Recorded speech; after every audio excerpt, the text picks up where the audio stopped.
We were threading a needle at top speed with a Super Cougar Cat and a sailboat on my right, with another sailboat and a historic castle on my left. 1 to 2 foot confused cross chop with a massive current. And we were turning dogleg left in a fight for UK's Offshore Championship with a checkered flag just ahead. How on earth did I get here? With the butterflies nearly gone, it was time to race. We'd made it back to port just in time to tie up, suit up, and get back out to the start line. I say the butterflies were nearly gone, but honestly, guys, I was pretty nervous. It was my first race in a $1 million race vessel that wasn't mine, with almost no seat time. I was here to collect points for my best friend's race team, and at minimum cross the finish line. In my opinion, there was a pretty small chance that we were going to win. But I tried to act confident and hide my nervousness the best I could. My commercial fishing boat captain once said, no matter how bad things get, never show your crew you're scared, or you'll have mutiny on your hands. I'm not sure if that's a completely accurate comparison, but it certainly stuck in my head as I got in the cockpit. Yeah. One of the differences in this type of racing, longer races, is they can be won or lost in navigation. Timmy and Scott are basically he was talking about Leap having all the reviewing all the points, double checking the points, what side we have to be on. It's a little bit different than the US where it's just around a course. We're going to go right after. We're going to move out after Dry Martini. So you might be asking, what is the Solent 80? It's simple. It's an 80-mile offshore endurance race put on by UKOPRA, or England's Offshore Powerboat Racing Association. It's an incredible racing adventure around the Isle of Wight, with amazing scenery to include sheer white cliffs overlooking the ocean and historic oceanside castles.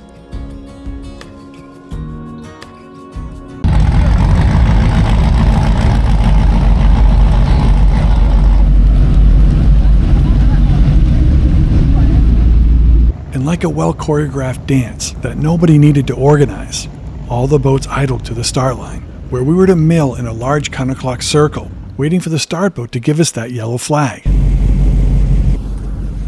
So there's Sarah, she's flying in the Carbon Cub. It'll be real low because the cloud cover's so low, but it's good. Look at how slow that plane is flying.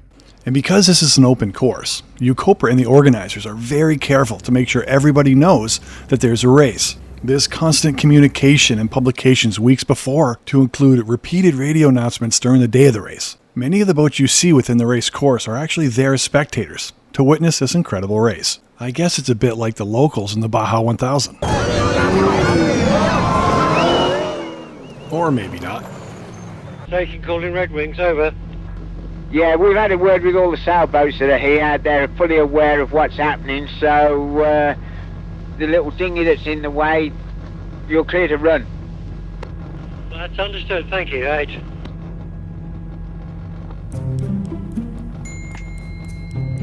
Well, besides the little dinghy that's in the way, Timmy, we're cleared to run. He's got a yellow flag up. Okay. Does he?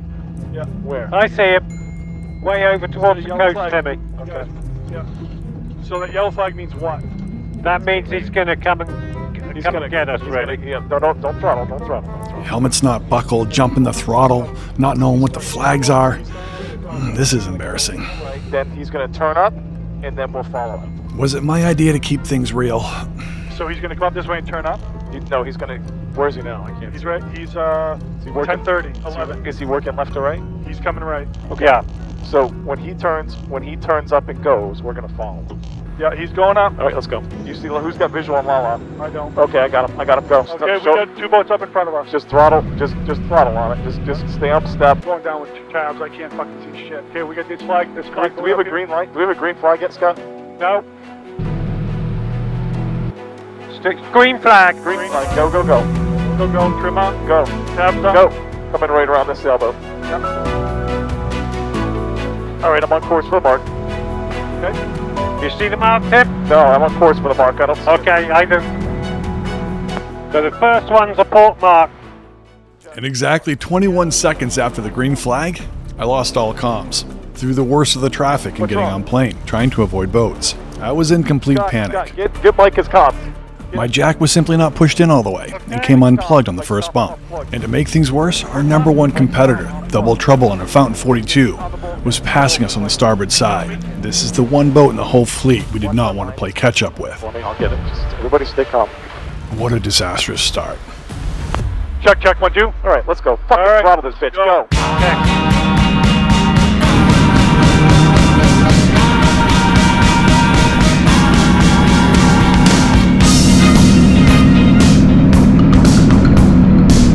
Let's go, boys.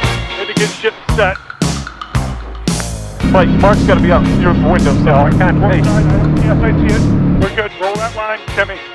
Come in left. Roll that line. Come in left. Yep. Okay, there's the first mark. Okay. First mark is a pass. We're past mark 1. Watch for small boats. Good. Good. Go straight. Hold the next mark. The yellow starboard. Double starboard. True blue on our left. Okay. Let it eat a little, Mike. Okay. Wild color lights up your face. Gotta come left a little bit, Mike. Yep, come left. And sway through the crowd to an empty space. This fucking way,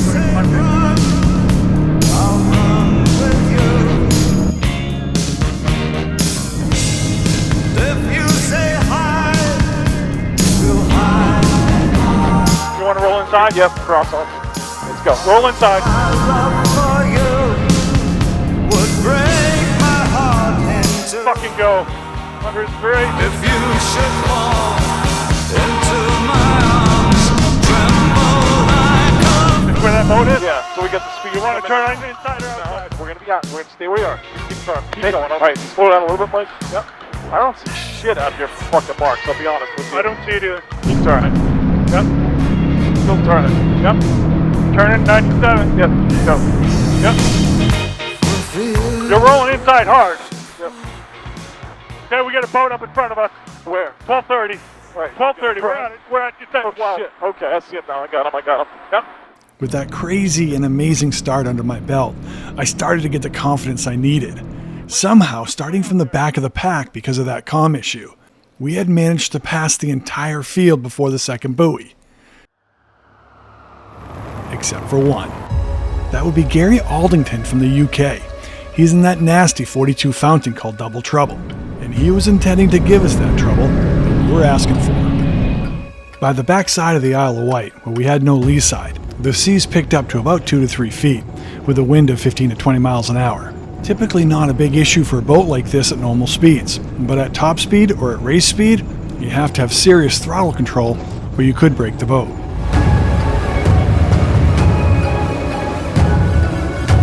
That Fountain is a fantastic rough water boat, and we knew Gary was at full speed. He was ahead of us by about a mile, and we were doing just over 100 miles an hour. To catch him in time, we were going to have to bring this boat up to full speed in these 3-footers. It was a risky proposition. Boats break all the time like that as they come out of the water and land hard on their drivetrain under power.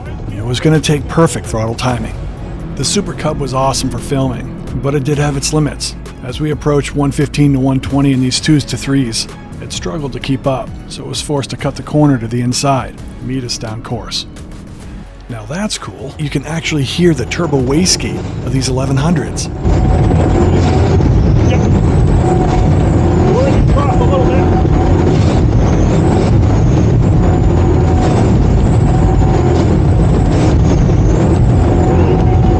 It was almost like a game of chicken, but who's going to be the first to mistime a major wave? Land and break the boat. I was in full concentration mode at this time. Stakes were high, not only for race points, but also to not break the boat or hurt anybody.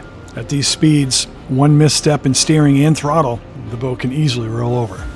Although I had messed up the start pretty good, this is where my 35,000 miles of offshore high-speed experience began to pay off. I took a deep breath and let the inertial input from the boat guide my hands.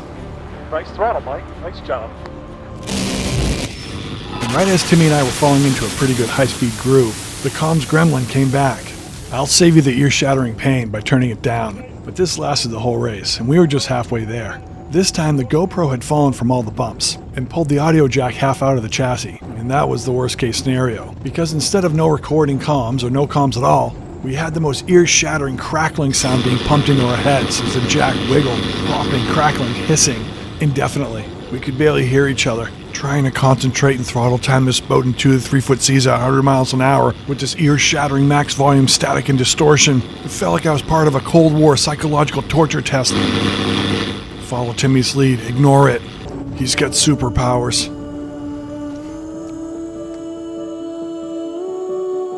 Slow down, slow down, slow down, slow down, slow down. Gary, stop. And we found out quickly how much it sucked not to have comms when Gary ended up breaking down in front of us. Timmy wanted me to slow down and make sure he was okay. You want to slow down? See him?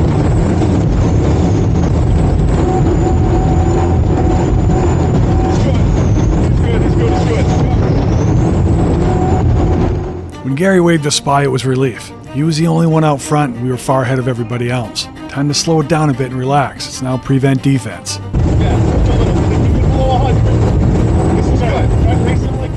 But little did we know we weren't the only ones out front. The Swedes had been hiding in our wake the whole time, and we couldn't see them.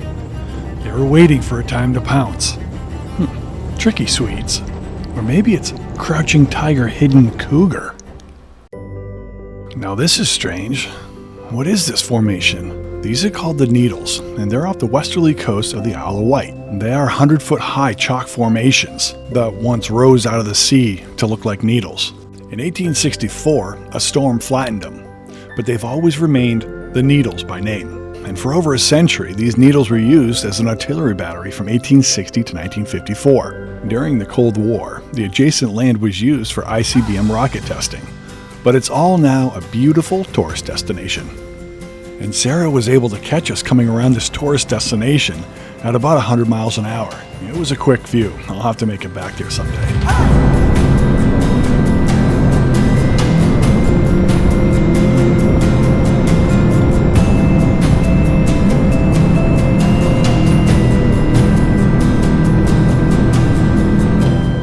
Alright, Cliff Clavin, back to the race. We were 2/3 complete, rounding some corners, when disaster struck. Crouching tiger, hidden cougar showed her face, and she was smoking.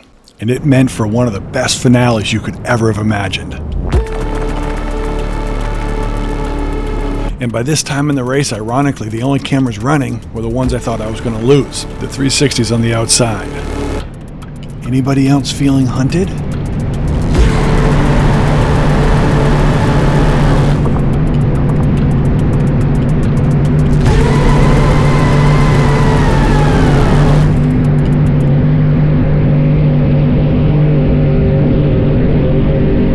Just like that, the Swedes had passed us like we were standing still. Our prevent defense came back to haunt us. Or maybe it was our cockiness, almost gloating with victory before we crossed the finish line. I was stunned in slow motion. A part of me was actually proud of the Swedes for pulling this off so well. I was proud of them, maybe even subconsciously cheering for them.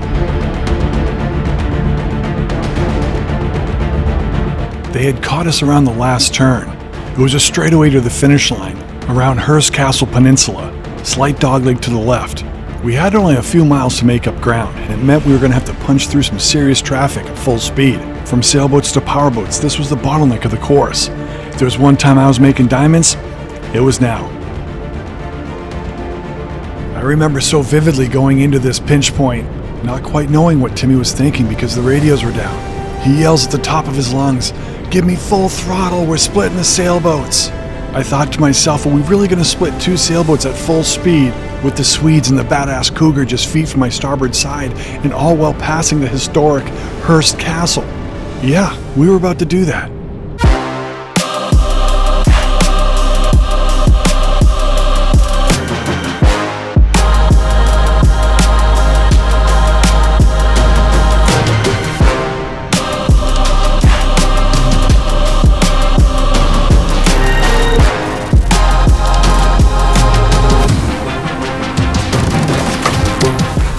We're turning here at full speed in confused 1 or 2 foot wake and chop in a serious current convergence.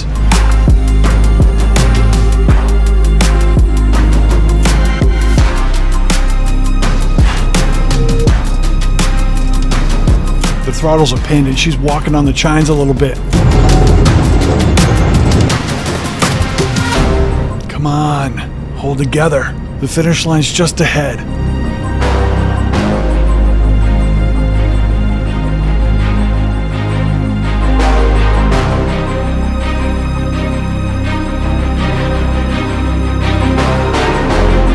Coming through, people. Nothing to see here. Oops, excuse me.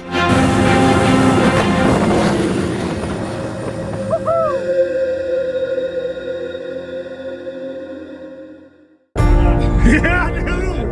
I'm a little sweaty. Hey! Oh my god, that was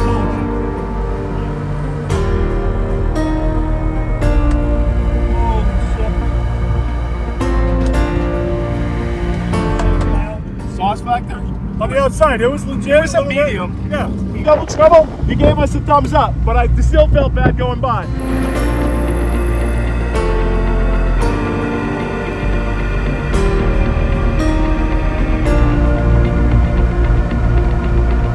Charlie and Timmy giving me some banter for the throttle timing, but it felt good in the end to get some accolade from my driver.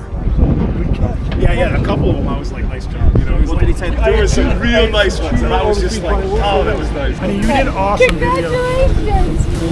Yeah. So, from the video that I've seen already, insane video. You like it? Good, I was hoping. Awesome. Like, it looks like you were in a helicopter, low to the ground, and it was awesome. I asked him how low we were, and he said, don't worry about it. I got you guys doing this, but I'm not positive again because we were banking, so there might be some wing in there. All right, so explain to me the race. I don't know, there was a sailboat here, sailboat there, boat here, castle, White, Cliffs of Dover here. Lost comps Halfway through the race. Lost comms, like, not just losing comms, but awesome guy to go with because he's so calm. Timmy? Yeah. Until there was one time that I was like, I didn't know if he wanted to split the sailboats or actually go around them. I didn't know because I'm like, we can't talk. I know. He doesn't know what you're Timmy's asking. like you said, I was yelling like, go, go, go, go. Well, before we knew it, it was over. And I guess it turns into cool stories at that point. But one thing's for sure, we met and raced some incredible people, and we were truly honored to take first with such an amazing race outfit. I was also happy to give Rob some points and give him his boat back, unbroken.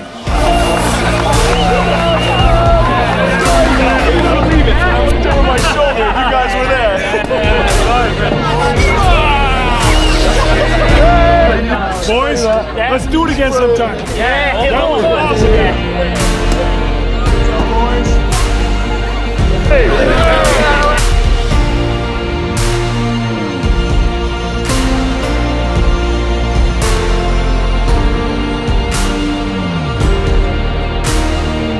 Am I going to fit this on the plane, hon?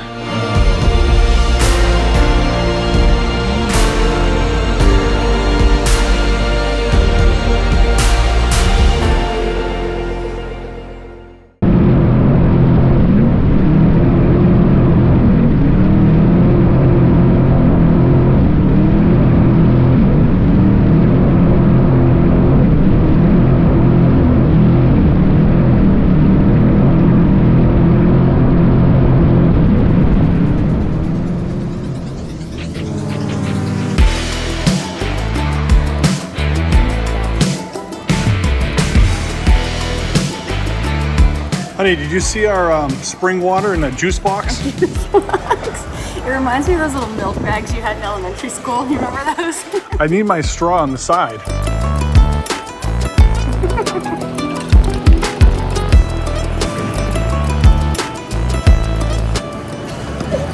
What happened? Camera equipment. Jenga. Jenga. It only goes together a certain way. Doesn't look like it's going together. We don't do check luggage. That's the rule. Carry-ons only. And we have so much camera equipment. I think we have like 9 cameras in there. Bless you. You look fabulous. I did it 60 years ago and I've forgotten how to do it. No, I think you were doing just fine. I've broken down downstream. That's The all right. steering went. I've been there for 2 weeks. Oh, no. Waiting for a guy to fix it and they never turn up. Thanks very much, America. Enjoy your Thank you guys. Beautiful country. Beautiful country. Thank you guys. That right there was one of the coolest parts of the trip. Gonna move these mountains.